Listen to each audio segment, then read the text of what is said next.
యాదవ్ విద్యావంతుల వేదిక ఆధ్వర్యంలో ఇది 14వ జిల్లా మీటింగ్. ఇప్పటికి 13 జిల్లాలు ఇంతకుముందు మిత్రుడు చెప్పిండు అన్న అన్ని జిల్లాలలో కూడా మీరు కార్యక్రమాలు నిర్వహించాలని.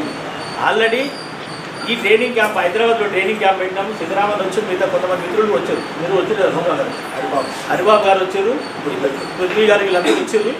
హైదరాబాద్లో జిల్లాకు ప్రతి జిల్లా నుంచి 5-5 మందిని పిలిచి మనం ఒక 8 సబ్జెక్టుల మీద డే లాంగ్ ఉదయం 9 గంటలకు స్టార్ట్ అయితే రాత్రి 7 గంటల వరకు అద్భుతంగా అన్ని సబ్జెక్టుల మీద ప్రొఫెసర్లని లేకపోతే డాక్టర్లని మాలాగా కొంచెం ఎక్స్పీరియన్స్ ఉన్న లాయర్ని పిలిచి అన్ని 8 సబ్జెక్టుల మీద ట్రైనింగ్ ఇచ్చినాం.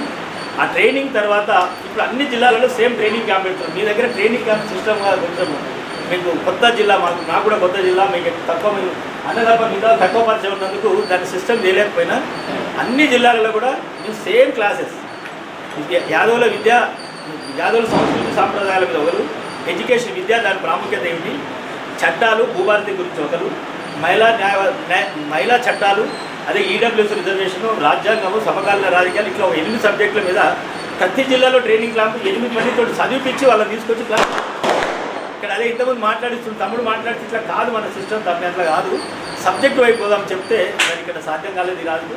అయినా ఇంతమంది మీరు వచ్చి మీరందరూ ఈ ప్రోగ్రాంలో పాల్గొనడం సంతోషంగా ఉంది. నేను ఒక సిస్టమ్ ఎట్లా విద్యావంతుల వేదిక ఎందుకు వచ్చింది ఏంటి అనేది జరిగిన మీ మిత్రులు కూడా నోట్ చేసుకుంటారు, రికార్డ్ చేసుకో 10 నిమిషాలలో చెప్పేసి దీన్ని చేద్దాం. మీ అందరూ సౌహృదయంతో ఇప్పుడు ఈ భద్రాచలంలో ఎందుకు పెట్టినామంటే కొత్తగూడెంలో కూడా పెట్టచ్చు, కానీ భద్రాద్రి కొత్తగూడెం అనేది రాముల వారి సన్నిధిలో పెట్టి ఈ విద్యావంతుల వేదికని ముందుకు తీసుకుపోయి తెలంగాణ రాష్ట్రంలోనే యాదవులను ముందుకు తీసుకురావాలనే ఒక కాన్సెప్ట్తో ఇక్కడ పెట్టడం జరిగింది.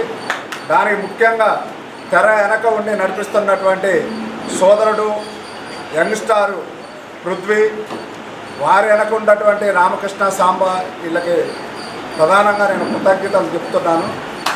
ఎందుకంటే అన్న శనివారం రోజు అన్నగా డేట్ ఇచ్చాము, ఆది సోమ మంగళ 3 రోజుల్లో ఇంత కార్యక్రమం చేయడం అనేది చాలా మన యాదవుల అదృష్టంగా భావిస్తూ, ఇక అన్న 2-3 ముక్కలే చెప్తా. మూటలు మోసేటోళ్ళు యాదవులు కాదు, మూటల ఆత్మగౌరవాన్ని చంపుకునేటోళ్ళు యాదవులు కాదు. ఆకలితోనైనా పడుకుందాం కానీ ఆత్మగౌరవాన్ని చంపుకోవద్దు. ఈరోజు కూడా నేను మూటలు మోసేటోళ్ళు అయితే నాకు చదవచ్చును. ఎవరికి తలక్కకుండా 3 మంత్రులు ఖమ్మం జిల్లాలో ఉంటే వాళ్ళు ఎదిరించి పార్లమెంట్లో నేను అడిగిన, అది కూడా నాకు మైనస్ ఇప్పుడు పొలిటికల్